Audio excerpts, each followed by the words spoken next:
웨비나 시청자 여러분 안녕하십니까? SCK 이경미입니다. 오늘은 국가 빅데이터를 기반으로 해서 BIM 단지 설계 및 도시공간 구축 프로세스에 대해서 소개해 드리려고 하는데요. 오늘 저와 함께 해주실 세 분의 연사자 모셨습니다. 바로 호공코리아의 황현도 이사님과 이지수 과장님, 두 분 자기소개 부탁드리겠습니다. 네, 안녕하세요. 저는 오토데스크 AC 분야의 스페셜라이제이션 파트너 호공코리아의 황현도 이사입니다. 네, 안녕하세요. 호공코리아 기술연구소의 이지수 과장이라고 합니다. 네, 그리고 오토데스크 코리아의 최영성 부장님 모셨습니다. 네, 안녕하세요. 오토데스크 코리아의 최용성입니다. 두 분 이렇게 너무 긴장 안 하셔도 될 것 같아요. 알겠습니다. 아까 리허설 때와는 다른 자기소개였네요. 네, 저희가 이번에는 건축 분야에서 이 메타버스 참 핫한데요. 이거를 어떻게 구현하면 되는지에 대해서 소개를 해드리려고 하는데 이 웨비나를 기획하신 저희 최영성 부장님 한번 계획 의도를 좀 자세히 말씀해 주시겠어요? 메타버스가 아니라 버스. 네, 메타버스. 저희가 이제 실은 저희가 회의를 하다가 요새 핫한데 이제 메타버스라는 이제 아이템을 가지고 뭔가 건축이랑 도시에서 우리가 구현할 수 있는 게 없을까라는 생각에 이제 그럼 빔으로 모델링을 하고 인프라웍스에서 도시를 계획을 해서 그게 합쳐지면은 리얼리티한 메타버스를 좀 구축할 수 있지 않겠나라는 생각에서 좀 시작을 한 것 같습니다. 네, 그럼 그 구현이 여의도인가요? 네, 저희는 일단 가장 이제 랜드마크적인 여의도로 이제 뭐 계획을 하기로 이제 다 같이 얘기를 하셨잖아요. 저만. 네, 그렇죠. 네. 오늘 웨비나의 아젠다를 소개해 드리도록 하겠습니다. 우선 지역 및 도시 공간 구축하는 방법에 대해서 상세히 설명을 해 드릴 거고요. 또한 국가의 그 빅데이터 정보를 어떻게 연결하는지, 그리고 어떻게 공유하는지에 대한 내용과, 또 마지막으로 디자인 계획 단계에 있어서 어떻게 활용할 수가 있고, 또한 그 데이터를 시각화를 하는 부분이 어떻게 진행되는지 자세히 설명을 해 드리도록 하겠습니다. 그리고 Q&A 같은 경우는 중간중간 진행될 수도 있으니 참고하시기 바랍니다. 그럼 첫 번째로 이 지형 작성에 대한 부분을 설명을 해주실 텐데요. 네, 이사님 소개 부탁드리겠습니다. 네. 일단 오늘 저희가 작성해 볼 지역은 아까 말씀드렸다시피 여의도 전체를 작성을 해볼 건데요. 이 여의도에 대해서 간단하게 설명을 드리면 둘레가 약 8km 정도 되고요. 면적은 3.9 평방킬로미터입니다. 우선 인프라웍스를 초기 실행하시면 여러 가지 메뉴들이 왼쪽에 있는데 그쪽에서 모델 빌더 기능을 실행하시면 되고요. 이렇게 지도 화면이 뜨면 원하시는 지역을 검색을 하시거나 마우스로 찾아서 이동하신 다음에 얻고자 하시는 부분의 영역을 설정해 주시고 그 다음에 이제 파일 이름이라든지 좌표계를 설정해 주셔서 크리에이트 모델이라는 기능을 통해서 모델 자체를 다운로드 받으실 수가 있습니다. 이사님, 근데 많은 분들이 저 맵이 뜨면은 저 구글 맵인지 궁금해 하시던데 저 맵은 어떤 맵인가요? 마이크로소프트에서 제공하는 빙 맵으로 알고 있습니다. 아, 네. 그리고 이렇게 다운로드가 완료가 되면 초기 화면에 이렇게 파일명이 보이고요. 그걸 오픈해서 이제 확인을 하시게 되면 일단 구성 자체는 그 위성 데이터가 매핑이 되어 있는 위성 사진이 매핑되어 있는 지형과 그리고 도로, 하천 그리고 건물들이 이렇게 자동으로 모델링이 되어 있는 걸 확인하실 수 있습니다. 인프라웍스 같은 경우에는 이제 각각의 객체들을 선택했을 때 보시는 바와 같이 객체를 선택을 하면 오른쪽에 이제 그 건물 객체나 이제 뭐 이런 거에 대한 정보들을 확인하실 수가 있고요. 네. 지금 보시는 화면에서는 이제 건물을 클릭했을 때 건물명하고 뭐 높이 정도를 확인하실 수 있습니다. 네, 인프라웍스로 지형을 생성하는 방법은 여러 가지가 있는데 그중 가장 간단한 방법이 바로 모델 빌더를 이용하는 방법입니다. 그런데 이거를 모델 빌더로 지형을 생성하실 때 좀 주의해야 하실 부분이 세 가지가 있는데 아까 이사님께서 말씀하셨듯이 200 스퀘어 킬로미터 이상이 되면은 지형이 생성되지가 않습니다. 또한 지형을 생성하기 위해서는 꼭 코디네이트 시스템을 지정을 해주셔야 되고요. 또한 가끔 이제 사용자께서 추가하신 좌표계가 있잖아요. 근데 그 좌표계를 지정을 하시게 되면은 지형 생성이 모델 빌더를 이용을 했을 때 지형 생성이 되지 않는다는 이 세 가지 주의사항만 주의해 주신다면 네, 모델 빌더를 통해서 지형 생성을 하시는데 큰 무리는 없을 것 같습니다. 그렇다면 이 모델 빌더가 굉장히 쉽고 빠른데 좀 몇 가지 제한 사항이 있기 때문에 좀 실시 설계 단계 때나 이럴 때 좀 사용하시는 거를 좀 꺼려 하시죠. 네. 그게 어떤 거죠? 아무래도 아까 지금 저희가 보여드렸던 여의도 같은 경우에 지금 보시는 바와 같이 왼쪽 부분에 보시면 건물, 위성사진의 건물의 지붕면이 보이고 있는데 객체가 누락된다든지 건물 자체가 없는 거죠. 그리고 지형 부분이 부정확하게 뭐 솟아 올라와 있다든지 아니면 건물을 아까 클릭했을 때 정보들이 보이잖아요. 네. 그런 정보 값들이 뭐 건물의 이름 정도나 아니면 뭐 높이 값 정도 그 정도로 미약하게 파악이 되기 때문에 그 실무 단계에서 활용하실 때 조금 더 많은 정보를 갖고 싶을 때는 다른 방법을 추천드리고 있습니다. 그렇다면 이 부분이 왜 이런 그 정보들의 뭐 누락이라던가 부정확한 데이터들이 나오는 건지. 일단 모델 빌더를 이용하게 되면 네. 거기서 사용하는 데이터는 오픈스트리트맵이라고 많이 들어보셨을 거예요. 그 오픈소스 기반의 오픈스트리트맵 데이터를 이용을 하고요. 지형 같은 경우는 나사에서 제공하는 뭐 DM 데이터를 이용을 하는데 이 데이터들이 국내 현황하고는 조금 맞지 않는 데이터 소스이기 때문에 실제로 저희가 지니고 있는 그 환경하고는 좀 다른 결과물을 네. 얻어보실 수가 있을 것 같아요. 그러니까 이게 프로그램의 문제가 아니라 프로그램에서 제공하는 기본 소스 자체가 이제 국내 기반 소스가 아니다 보니까는 그렇죠. 그 소스의 문제인 거지 프로그램의 문제는 아닌 거죠. 네, 맞습니다. 네, 이 얘기를 꼭 인프라웍스 엔지니어가 저보고 하라고 해서. 네, 그건 꼭 필요한 얘기입니다. 오해의 소지가 있기 때문에. 네, 맞습니다. 네, 그렇다면 이제 모델 빌더에서 저런 이슈들이 있기 때문에 그 다른 방법으로 이제 지형을 작성을 하셔야 될 텐데 그 지형을 작성하는 방법에는 굉장히 다양한 방법들이 있습니다. 하지만 저희가 이번 웨비나를 통해서 가장 최적의 방법, 프로세스를 좀 자세히 설명을 해드리려고 하는데요. 네, 과장님, 네, 이사님께서. 이사님께서 네, 우선 더. 네, 알겠습니다. 저희가 오늘 제안해드리고자 하는 방법은 네. 국토지리정보원이라고 이제 수치지형도를 이용하시는 실무에서 많이 이용들 하시는데 네. 그 수치지형도 기반으로 작성하는 방법을 설명을 드리려고자 합니다. 일단은 몇 가지 준비사항들이 있습니다. 지표문을 작성하기 위해서 준비사항들이 있는데 국토지리정보원 사이트에 들어가서 수치지형도를 다운로드를 받으시고 네. 이 인프라스에서 활용하기 위해서 쉐이프 파일로 변환하거나 아니면 범주에 맞게 파일을 분류하는 과정들이 필요합니다. 그 다음에 등고선 데이터만 있는 그 파일 자체를 여러 가지 파일들인데 이걸 하나의 파일로 병합을 하고 인프라스에서 활용하기에 최적화가 된 랜드 XML로 파일을 만들어주는 방법이 있습니다. 네. 이 모든 과정들을 오늘 작성해 볼 여의도를 기준으로 했을 때 저희가 테스트 해본 결과 한 30분 내로 모두 작성이 완료가 되더라고요. 준비 과정이. 이건 숙련도와 상관없이 30분이면 정말 클리어가 되는 건가요? 네. 오늘 그 웨비나에서 말씀드리는 요 다음 단계가 네. 30분 안에 모든 걸 해결할 수 있도록 저희 자세한 사항은 이지수 과장께서 설명해 드리기도 하겠습니다. 네, 되게 흥미진진합니다. 네, 그럼 설명드리겠습니다. 여러분께서 국토지리정보원에 있는 국토정보 플랫폼에 자주 들어가 보셨을 텐데요. 저희는 여기서 아까 설명드렸다시피 여의도를 검색을 해서 여의도에 있는 수치지도를 다운받아 보겠습니다. 저희가 이용할 다운받을 그 자료는요, 수치지정도 버전 2.0으로 NGI 파일을 다운받을 거예요. 그러니까 DXF가 아니라 그 밑에 있는 2.0 버전을 네, 받아야 그렇죠. 된다는 거죠. DXF가 아니라 지금 보시다시피 버전 2.0을 다운받을 거고요. 축척은 지금 여러 개가 있지만 1대1000 지도를 다운받을 겁니다. 이게 1대5000을 받아서 써도 된다라고 얘기를 하시는 분도 계신데 왜 1대1000을 받는 이유가 있나요? 네, 1대1000을 받는 이유는 1대1000 데이터에는 도로명 주소가 추가가 되어 있는데 저희가 국가 공공 데이터와 연결시키기 위해서는 국가인 건물의 도로명 주소를 연결시켜야 되기 때문에 1대1000 지도를 이용하고 있고 1대5000 같은 경우에는 안타깝게도 도로명 주소가 넣어 있지 않기 때문에 1대1000 지도를 이용을 하고 있습니다. 저희가 여러 가지 워크플로우를 테스트했을 때 1대5000을 갖고 오면 도엽이 적기 때문에 실은 작업 속도가 더 빠르긴 하지만 도로명 주소를 이용해서 저희가 건물 정보를 입력을 하려면 또 다른 워크플로우가 필요로 해서 저희는 지금 1대1000으로 지금 이용을 하고 있습니다. 네, 그렇습니다. 그래서 다운을 다 받으면은 다음에는 NGI 파일들을 쉐이프 파일로 변환을 하는 과정이 필요한데 이 과정 같은 경우에는 만약에 여러분께서 다른 SHP 파일을 가지고 있으시다면은 생략하셔도 무방합니다. 저 하지만 NGI 파일 변환하는 거는 기본적으로 공개된 오픈 프로그램인 거죠? 네, 그렇습니다. 이것은 국토정보지리원에서 공식적으로 제공하고 있는 프로그램이고요. 네. 이 프로그램을 이용해서 NGI 파일을 쉐이프 파일로 변환을 하고 있습니다.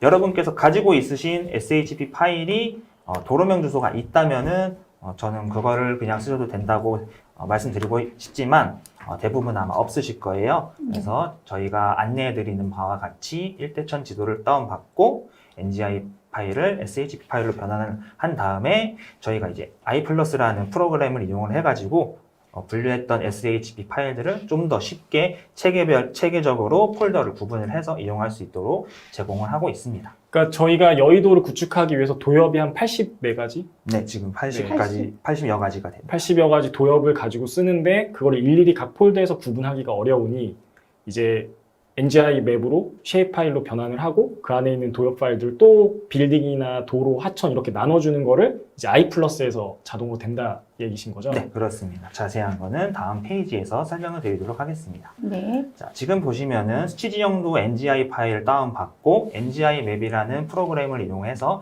SH 파일로 변환을 하는데 변환을 하면은 오른쪽에 보시다시피 각 도엽별로 폴더가 생성이 됩니다. 그리고 그 폴더를 들어가 보시면은 레이어별로 쉐입 파일이 구분이 되어 있는데 저희가 실제로 사용하는 거는 한 4-5가지밖에 안 돼요. 그렇죠. 하지만 수많은 쉐입 파일 중에서 그걸 찾기는 조금 번거롭고 귀찮은 작업이니 네. 저는 그런 귀찮은 작업과 반복 작업이 싫어해서 iPlus라는 프로그램을 통해서 SH 자동 분류 기능을 실행을 하면은 크게 건물 그리고 도로 그리고 지형 하천 데이터들을 각각의 폴더에 만들어서 폴더별로 체계적으로 관리할 수 있도록 프로그램을 만들어 봤습니다. 저기 분류 코드가 A 같은 경우는 도로, B 같은 경우는 그 범주가 있잖아요. 네. 그 빌딩. 그러니까 그 기준으로 해서 알아서 이 카테고리별로 분류가 그룹핑이 된다는 거네요. 네, 그렇죠. 이 작업 굉장히 좀 할 때 번거로웠는데 네. 진짜 작업 시간을 많이 단축시켜 줄 수 있는 내용인 것 같습니다. 그 다음에는 만약에 iPlus의 SHP 분류 기능을 이용하지 않는다면은 영상에서 보다시피 각 도엽 폴더로 들어가서 필요한 파일을 일일이 마우스 드래그로 해가지고 찾고 마우스 드래그 앤 드롭으로 프로그램을 옮기고 또 다른 폴더로 들어가서 옮기고 폴더 들어가서 옮기고 하는 번거로운 작업이 있기 때문에 iPlus의 분류 기능을 이용하면은 좀 더 쉽게 이용하실 수가 있을 것 같습니다. 네. 그래서 iPlus로 분류한 서페이스 폴더에서 모든 쉐입 파일들을 선택을 해서 추가를 하면은 아까 보신 거와 달리 한 방에 프로그램이 추가가 되죠. 네. 네. 그러니까 저는 이제 건축 전공이다 보니까 그 도엽을 다운받아서 옆에 이렇게 놓는 작업들을 일일이 이제 CAD에서 머지시키고 해야 되는데 그걸 그냥 자동으로 QGIS가 해준다는 얘기인 거죠? 네, 그렇습니다. 그리고 또한 QGIS는 무료 프로그램으로 누구든지 이용할 수가 있고요. 지금 좌표계를 EPSG 5186으로 설정을 하는데 이 좌표계는 국토지리정보원에서 사용하고 있는 좌표계라서 이 좌표계를 이용을 해야지만 인프라웍스에서 정확한 위치에 지형과 건물, 도로, 하천 등을 생성을 할 수가 있습니다. 그럼 국토지리정보원에서 제공하는 게 GRS80인데 그럼 저게 GRS80 좌표계라는 얘기네요? 네, 그렇습니다. 그럼 만약에 저기서 좌표계를 다 다르게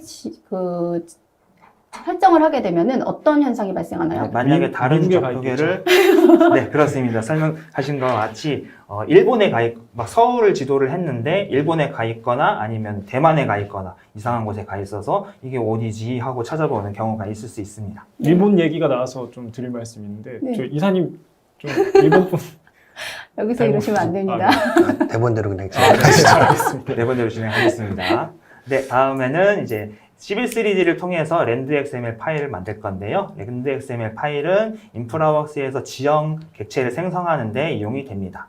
그리고 만약에 QGIS를 이용하지 않았다면은 아까 설명드렸다시피 또 폴더로 들어가가지고 파일을 찾고 Civil 3D에서 명령을 통해서 입력을 하고 그 작업을 도엽 개수만큼 작업을 해야 되기 때문에 저는 QGIS나 iPlus의 쉐입 분류하기 기능을 통해서 이용하시는 것을 매우 강력하게 추천드리는 바입니다. 그러니까 QGIS에서 만든 등고선 데이터를 결국에는 Civil 3D로 이용해서 익스포트만 하는 거죠. 여기서 따로 어떤 라인을 그리거나 고도 작업을 하는 게 아니라 익스포트만 하기 위해서 쓰는 거죠. 추가 작업 하나의 같은 작업은 있죠. 지표면을 생성을 하시잖아요. 네, 지표면을 생성을 네. 하고요. 지표면 생성할 때 고도값이 필요하기 때문에 그 고도값은 SHP 파일의 등고 수치로 대체를 하는 지금 작업이 여기서 지금 보면은 보이고 있습니다. 지금 이 과정이 등고선의 고도값을 가지고 오는 그 작업인 거잖아요. 네, 그렇습니다. SH 파일에 등고 수치를 고도값으로 대체를 해가지고 등고선을 만드는 작업입니다. 네.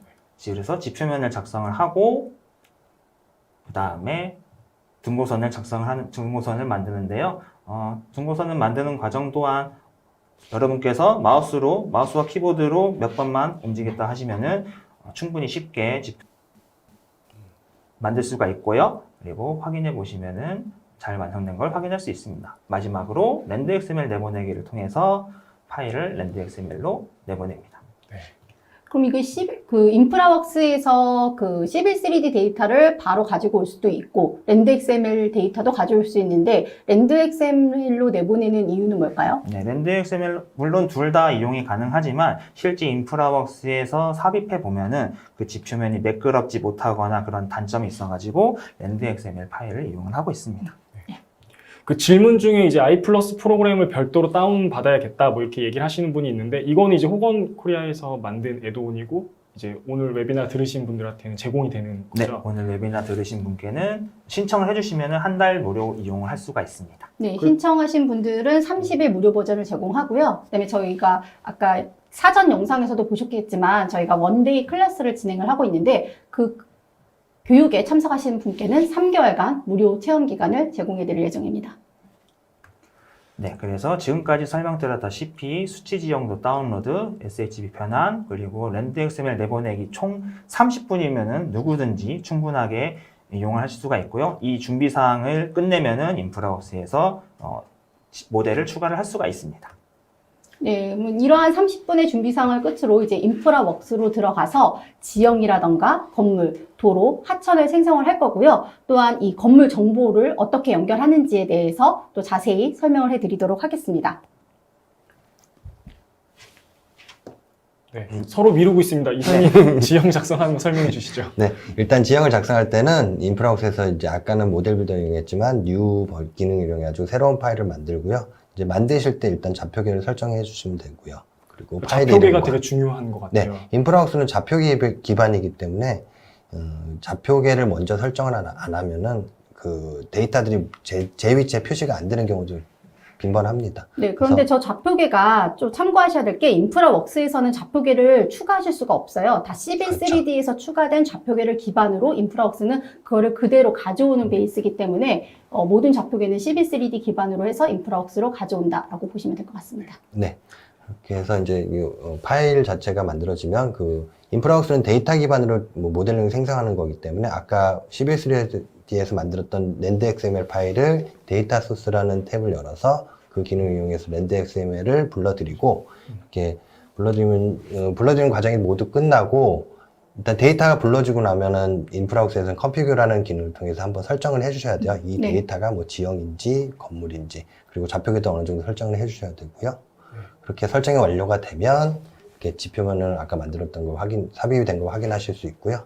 그 다음에 두 번째로 그 위성사진을 매핑하는 과정을 보시고 계신데요. 위성사진, 좌표값이 들어가 있는 위성사진이 있으시면 그 위성사진을 이제 임포트를 하신 다음에 마찬가지로 컴피그 기능을 통해서 좌표값을 세팅을 해주시면 이렇게 지표면에 위성사진이 매핑이 되는 걸 확인하실 수 있습니다. 이 위성 사진 같은 경우는 아까 그 쉐입 파일로 변환하면서 다 생성이 된 거고 폴더에 다 쌓여 있는 거죠. 그 QGIS 프로그램을 통해서 네. 거기서 이제 그 위성사진을 검색한 다음에 그 원하시는 지역을 따로 아웃풋으로 뽑아내시는 방법이 있고요. 네. 아까 뭐 이지수 과정에 잠깐 설명했지만 원래는 국토지리정보원에서 위성사진을 제공을 하고는 있어요. 근데 이제 좌표계가 원래 같이 제공을 했었는데 보안상 이유로 지금은 제공을 하지 않기 때문에 QGIS나 다른 프로그램들을 이용해서 좌표값이 있는 위성사진을 준비를 해주셔야 됩니다. 네. 그 스케일도 맞지 않아서 그거 네. 머지하는 작업이 꽤 오래 걸리는 부분입니다. 네, 다음으로 제가 인프라웍스와 i+를 어떻게 연동을 해가지고 건물 객체를 올리고 그리고 국가 데이터와 어떻게 연결하는지 설명드리겠습니다. 자, 먼저 인프라웍스에서 i+ 건물을 생성하기 위해서는 모델 익스플로러에서 익스텐드 스키마를 추가를 하는 작업이 필요합니다. 이 익스텐드 스키마는 영어라서 조금 어려울 수도 있지만 간단하게 생각한다면은 커스터마이즈라고 생각하시면 됩니다.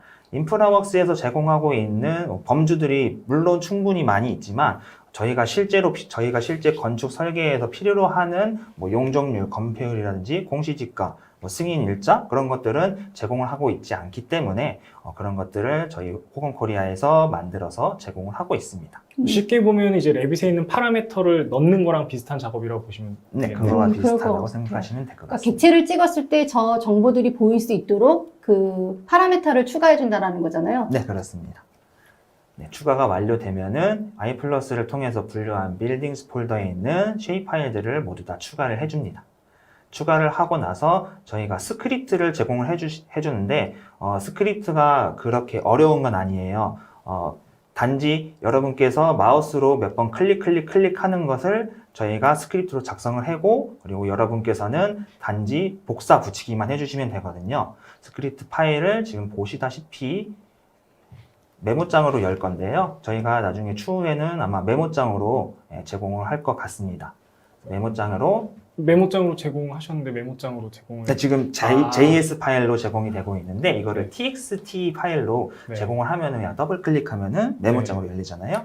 그래서 메모장으로 결국은 저 스크립트 내용이 인프라웍스에서 뭐 층수 곱하기 3m 뭐 이갖고 일련의 작업들을 매뉴얼로 하지 않고 자동으로 할 수 있게끔 만들어 놓은 스크립트네요. 네, 그렇죠.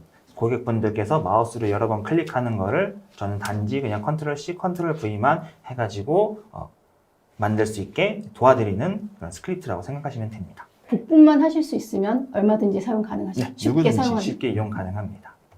네, 그 다음으로는 건물 위에도 도시가 있으면 도로도 있고 하천도 있겠죠. 그래서 도로랑 하천을 생성을 할 건데 이 과정도 앞에서 설명드렸던 빌딩과 동일하게 작동이 됩니다. 혹시 부장님 레빗에서는 도로나 뭐 하천 같은 거를 만드는 경우가 있나요? 네, 있습니다. 바닥이나 아니면 지형으로 많이 이제 만드시는데 많이 불편해 하세요. 그래서 조금 레빗에서 지형 만드는 게 좀 편했으면 좋겠다라고 얘기들 많이 하십니다.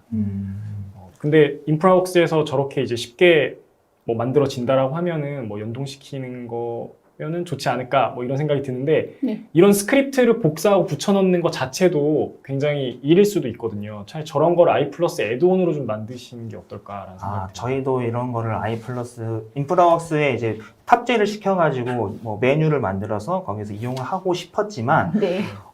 안타깝게도 오토데스크에서 API를 제공하지 않고 이 추가하는 작업이 꽤 어렵다고 합니다. 그래서 지금 저희가 답변 받은 상황으로는 불가능하다는 답변을 받아서 저희도 어쩔 수 없이 최대한 사용자분께서 편리하게 이용하실 수 있도록 네. 제공을 하고 있습니다. 지금 본 영상 같은 경우는 이지수 과장님이 하나하나 스크립트를 붙여넣는 방식이나 폴더 여는 것까지 굉장히 자세하게 영상이 돼 있거든요. 그래서 혹시 필요하신 분들은 이 영상 그대로 따라 하셔도 아마 충분히 쉽게 하실 수 있을 거라고 생각이 듭니다. 네, 일부러 굉장히 친절하게 정말 네. 상세하게 준비한 영상이니까 따라하게 하시면 좋을 것 같아요. 네, 추후에 진행될 원데이 클래스에서도 제가 진행을 하는데 이와 같이 조금 더 세세하게 여러분께 알려드리겠습니다.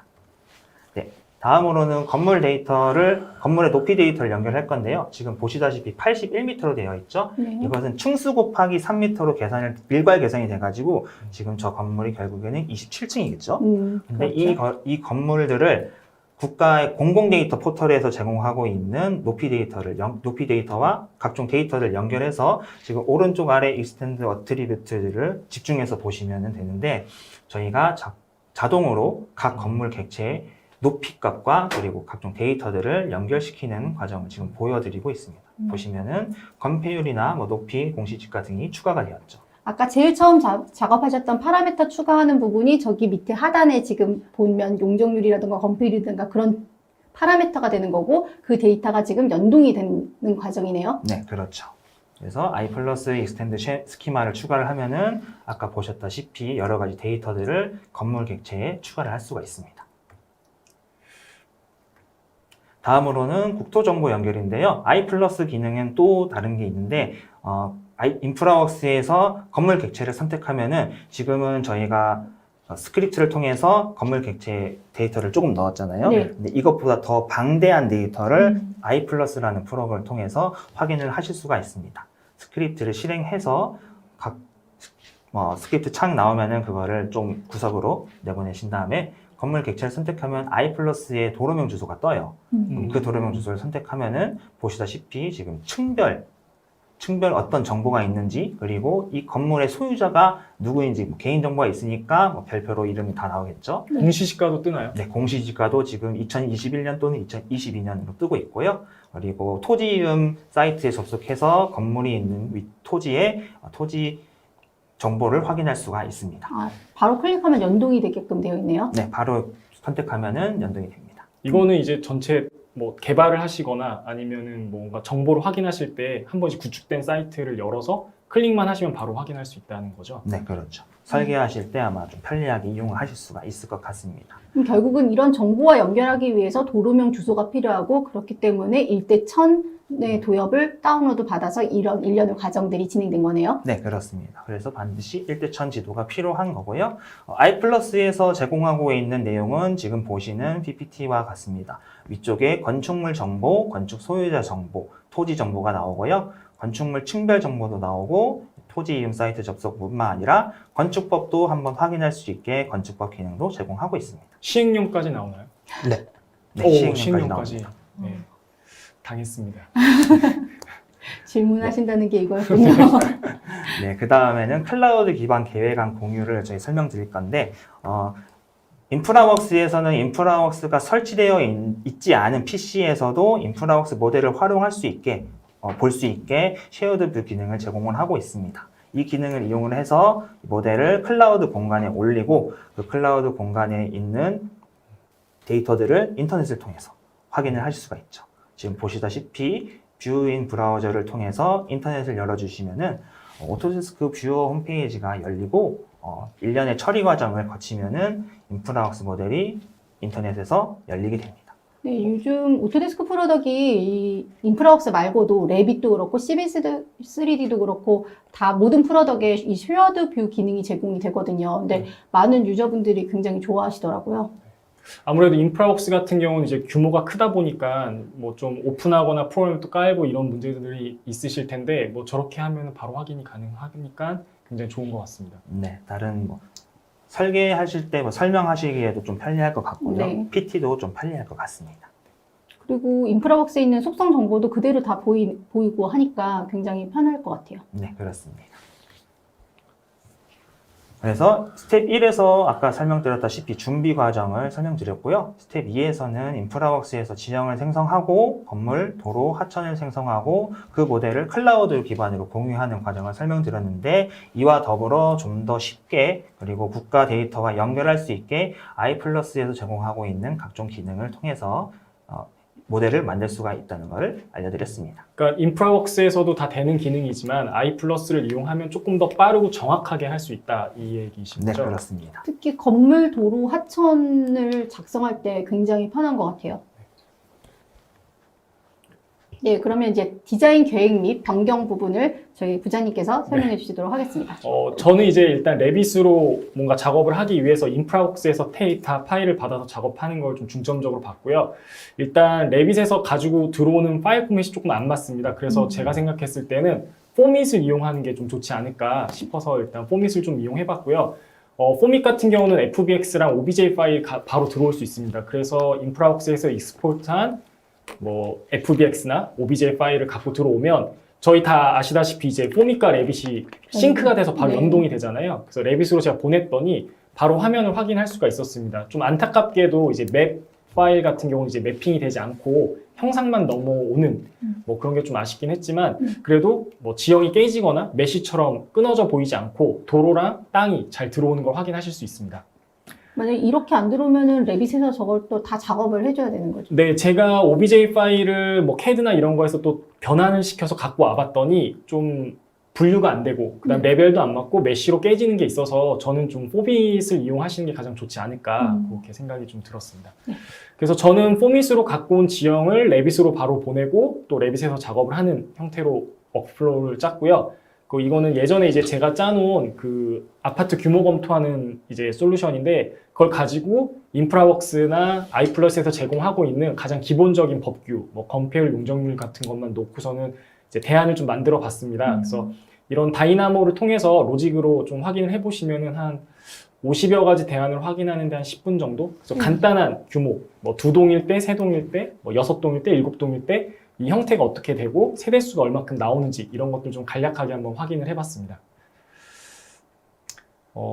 네, 메스만 주면 된다고 하셔가지고 메스만 주는데 또 저기 대표님께서 왜 그 커튼홀은 안 붙였냐고 또 하셔가지고 급하게 네, 또 커튼홀을 붙여서 이제 보냈습니다. 그래서 지금 보시는 것처럼 그 인프라웍스에서는 전체적인 지형을 좀 계획을 하시는 거에 중점을 하시고 레빗 같은 경우는 그 안에 들어와 있는 어떤 뭐 매스나 볼륨 검토를 좀 하시면 좋을 것 같습니다.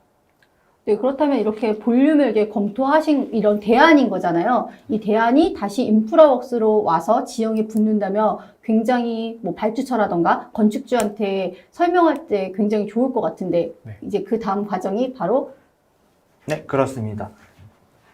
레빗으로 제작된 모델은 인프라웍스를 통해서 추가를 할 수가 있는데요.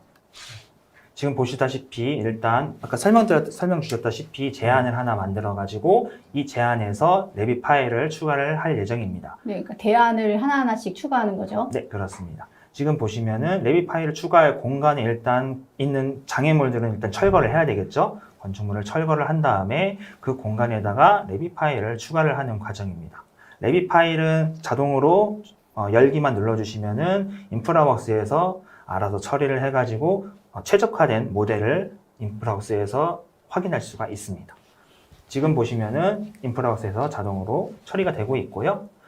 처리한 파일은 인터랙티브 플레이싱 버튼을 눌러서 위치를 지정을 할 수가 있습니다. 이 이유가 뭐냐면은 레빗 파일 같은 경우에는 좌표가 없잖아요. 네. 근데 인프라웍스 같은 경우에는 좌표를 기반으로 한 프로그램이라고 할 수 있단 말이죠. 레빗도 좌표 넣을 수 있습니다. 레빗 좌표 넣을 수 있습니다. 네, 프로젝트 기준점을 이용을 해서 아. 이 지금 현재 이 사이트에 대한 그런 좌표계를 레빗에서 정확히 입력을 해주시면은 네, 저 과정 없이 한 번에 그 위치로 딱 들어가게 됩니다.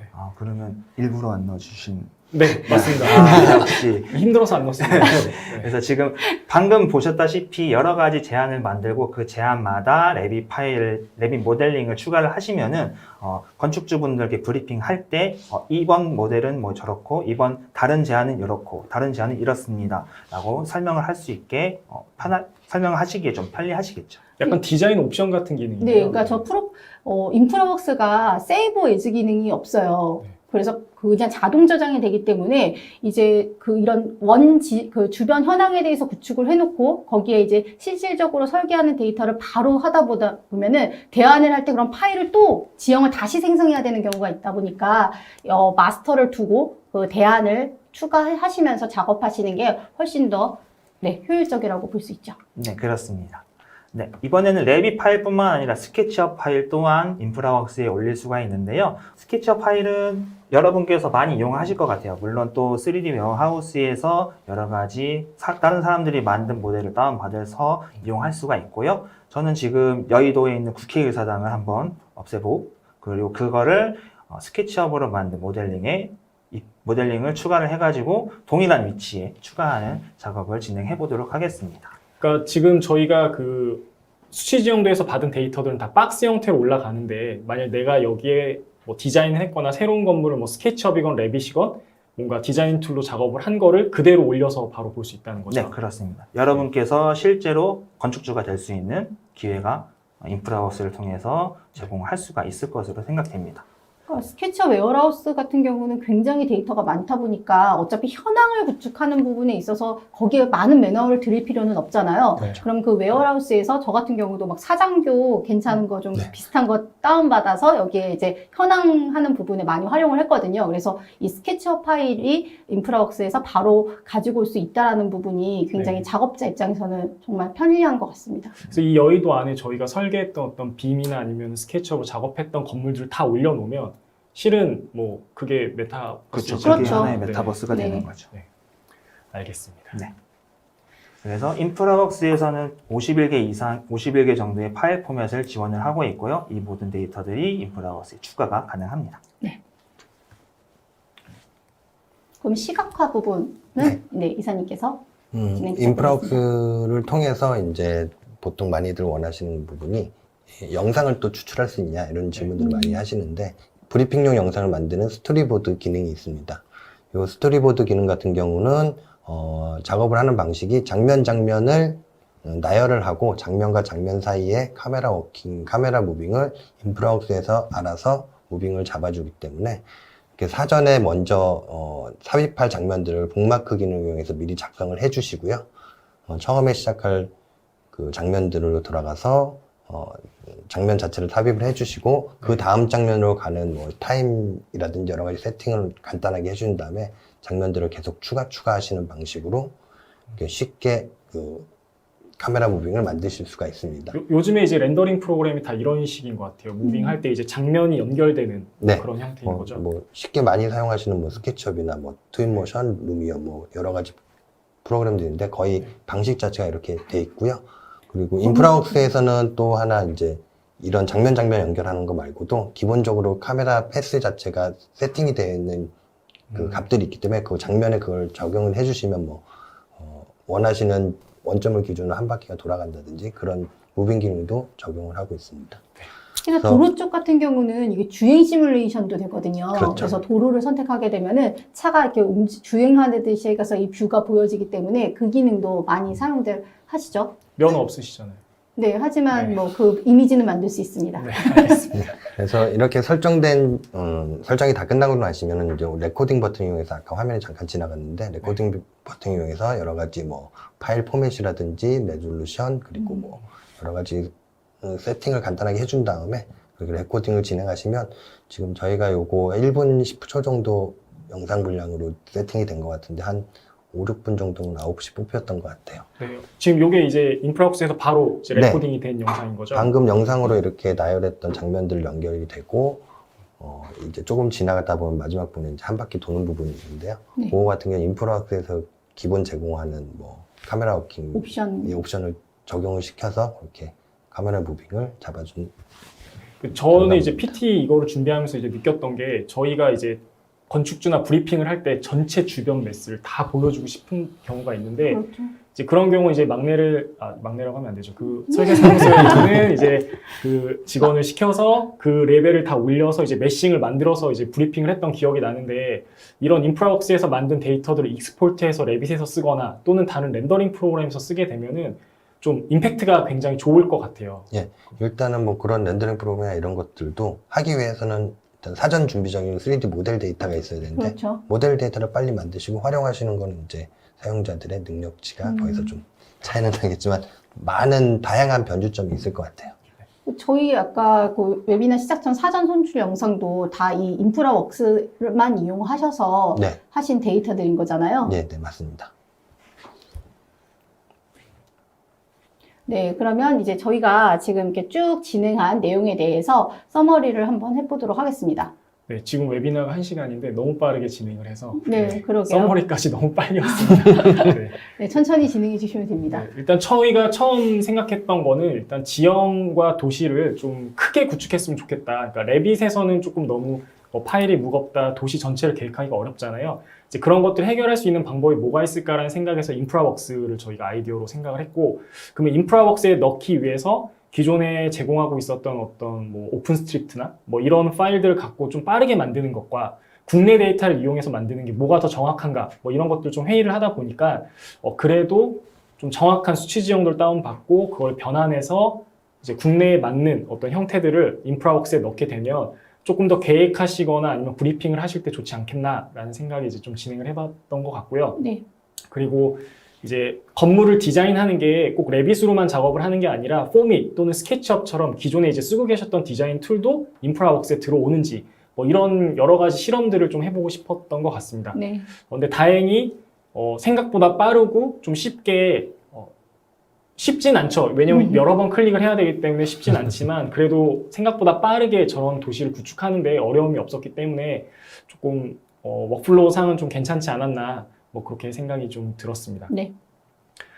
그래서 저희가 이제 생각하는 거는 결국 BIM으로 모델링을 하신 그 데이터들을 인프라웍스에 올리고 그리고 그 인프라웍스를 작업할 때는 이제 iPlus라는 저희 애돈을 잘 이용을 하시면 결국에는 지금 현재 뭐 어떤 메타버스나 이런 도시, 가상의 도시를 구축하는 게 또 트렌디이기도 하고 또는 브리핑을 할 때도 좀 활용을 할 수 있지 않을까라는 생각에 이제 메타버스로 이제 좀 진행을 해봤습니다. 네, 이러한 워크플로우 같은 경우는 소규모 건축사 사무소에서도 네.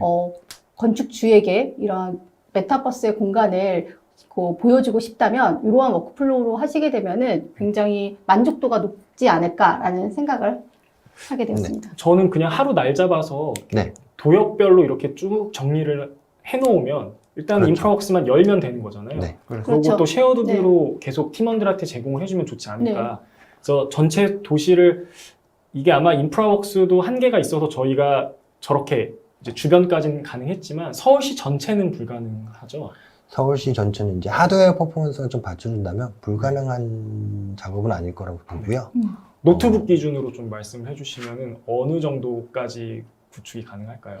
노트북으로 저희가 그냥 되게 한 4, 5년 전에 노트북 성능 네. 정도로 했을 때 구청 하나를 했습니다. 구청 아. 하나를 작성을 했는데 그 구청에 저희가 들어가 있는 건물의 개수를 세봤어요. 한 20만 동 정도가 되더라고요. 주변 이제 구청의 모양 말고 이제 기본 데이터를 사각형으로 만들기 때문에 주변 다른 동의 건물들까지 다 세봤더니 한 20만 동 정도가 되고요. 나머지 뭐 도로 데이터, 뭐 하천 데이터 이런 것까지 다 했을 때 네. 그것도 무난하게 돌아갔던 것 같습니다. 누군가 한 명만 고생을 하면은 서울시 전체의 어떤 그런 것들 인프라웍스도 다 볼 수 있을 것 같습니다.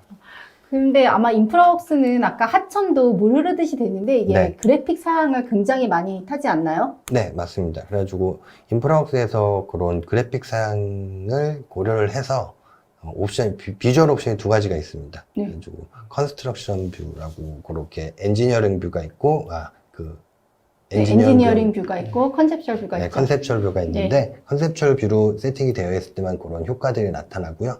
엔지니어링 뷰로 선택을 하셨을 때는 작업에 조금 더 퍼포먼스를 향상시킬 예, 수 있다는 그런 식으로. 말씀이시죠? 질문이 하나가 들어왔는데요. 네. 국토지리정보원에서 위성사진의 Z값을 지원하지 않는데요. QGIS 가능하다는 말씀이신지요? 라고 이렇게 질문을 주셨습니다. 네, QGIS에서 TMS 코리아라는 익스텐션을 이용을 해가지고 해당 위치를 이미지로 내보내서 TIF로 내보내면은 그 TIF 파일에 추가로 딸려오는 파일에는 좌표가 들어 있습니다. Z 값도 들어 있고 XY 값도 다 들어 있습니다.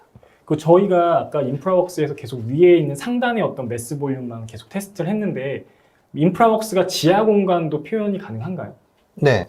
어차피 그 지표면 데이터는 하나의 면으로 인식을 하고요. 네. 그 면 자체에 뭐 원하시는 지형, 뭐 건물의 뭐 지하 부분과 지상 부분을 다 모델링 하셨으면 네. 그 레벨만 맞춰서 배치를 하시면 아래쪽을 보시면 뭐 지하 부분이 확인하실 수가 있죠. 네. 실제적으로 인프라웍스 자체 내에서 또 이건 토목 기반의 뭐 툴이기도 하기 때문에 드레인이라든지 이런 지하 매설물 기능도 제공을 하고 있습니다. 네. 저희가 이번 웨비나가 잘 되면 이제 그 다음에 이제 교통량 시뮬레이션, 뭐 드레인, 뭐 이런 것들을 해보자 했는데 네, 될까요? 될 것 같은데요. 네, 알겠습니다. 네. 그리고 저희가 지금 쭉 그 프로세스를 설명을 해드리면서 이제 사용했던 프로그램이라던가 아니면 포털에 대한 그 정보를 플랫폼에 대한 그 URL을 저희가 다 정리를 해놨습니다. 그래서 웨비나가 끝나면은 저희가 이 자료를 제공을 해드릴 텐데요. 이 URL 다운로드 주소라던가 링크 주소 확인하셔서 접속하시면 좋을 것 같고요. 그리고 저희가 웨비나 참석하시는 분들께 좀 두 가지 정보를 전달을 해드리려고 하는데요. 하나는 2022년 7월 28일 목요일부터 31일 일요일까지 4일간 코엑스 전시장에서 K-스마트 건설 산업전을 시행을 합니다. 그래서 저희 오토데스크 코리아에서 부스를 운영하는데 그때 이제 저희 호공코리아에서 지금 저희 같이 했던 인프라웍스에 대해서 직접 오셔서 체험하고 확인하실 수 있는 그런 컨텐츠도 준비되어 있고요.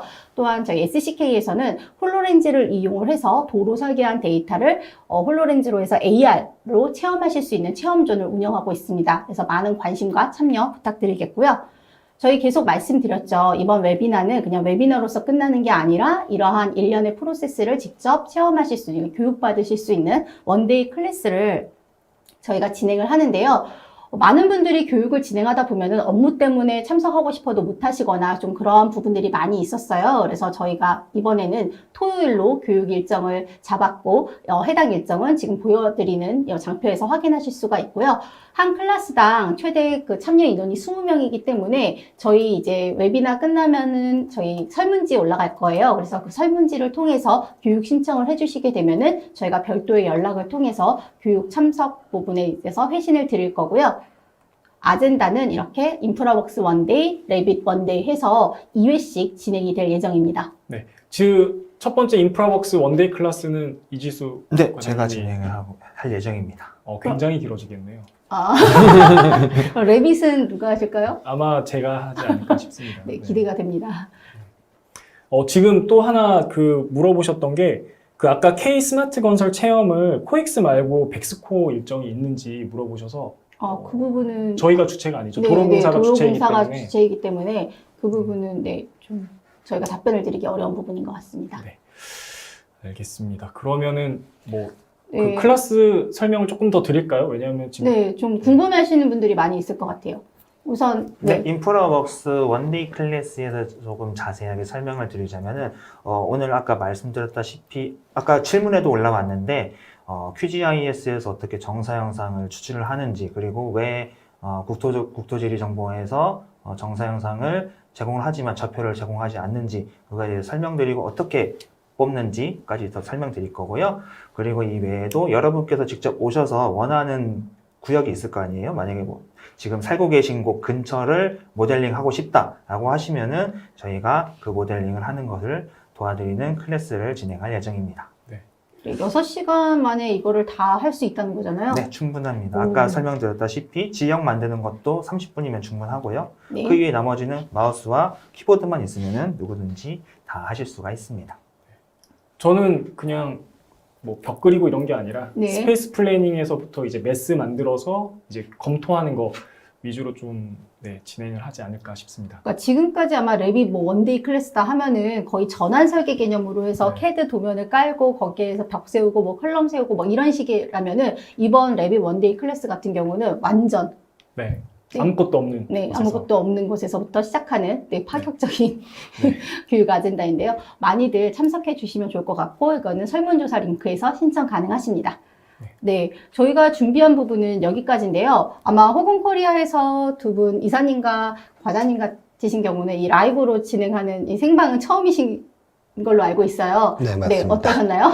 일단 라이브로 진행하니까 많이 긴장이 됐고요. 네, 긴장된 와중에도 좀 더 많은 정보를 알려드렸으면 하는 마음에 조금 더 서둘렀던 감도 있지 않아 있는데 이번 이 웨비나를 통해서 좀 더 쉽게 다가가셨으면 하는 바람이고요. 또 여기서 얻어가지 못하셨던 정보라든지 나머지 것들은 아까 말씀드렸던 그 전시라든지 저희가 차후에 운영하는 원데이 클래스를 통해서 한 번 더 상기시키시는 기회를 가지실 수 있으면 좋겠습니다. 네. 그리고 과장님 네, 어떠셨나요? 저는 웨비나 진행뿐만 아니라 지금 생방송도 처음이라 가지고 매우 긴장이 되고 지금 귀도 많이 좀 빨간 것 같고 뜨겁고 났는데 지금 여러분께 좀 더 많은 걸 설명드리고 싶어가지고 제가 말이 좀 빨랐던 것 같아요. 그래서 원데이 클래스 때는 만약 오신다면은 조금 더 친절하고 그리고 좀 더 천천히 설명드릴 수 있는 기회가 되었으면 하고요. 그리고 만약에 다음 웨비나를 진행할 기회가 있다면은 오늘보다 덜 떨리고 더 발전하는 모습으로 될 수 있었으면 좋겠습니다. 기대가 됩니다. 저도 한마디 해도 되나요? 네, 하셔도 됩니다. 네. 저도 열마디 하셔도 됩니다.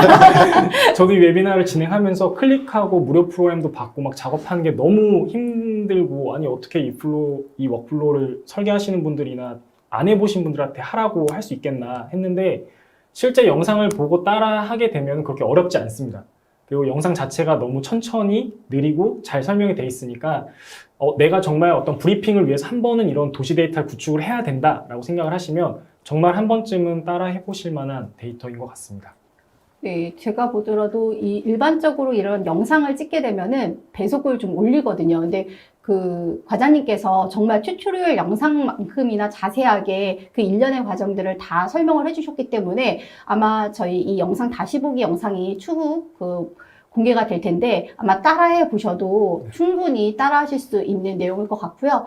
그런데 또 저희가 교육이 영상으로 온라인으로 듣다 보면은 또 궁금한 게 있는데 거기에서 이제 멈추게 되고 하니까 오프라인 저희 그 원데이 클래스 과정 많이 참석해 주시면 좋을 것 같고요.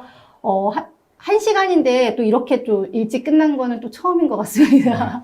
네. 하지만 저희가 그 준비한 영상은 모두 다 전달을 드렸기 때문에 여기에서 저희 웨비나는 종료를 하도록 하겠습니다. 시간 할애해 주셔서 정말 감사합니다. 네. 감사합니다. 감사합니다.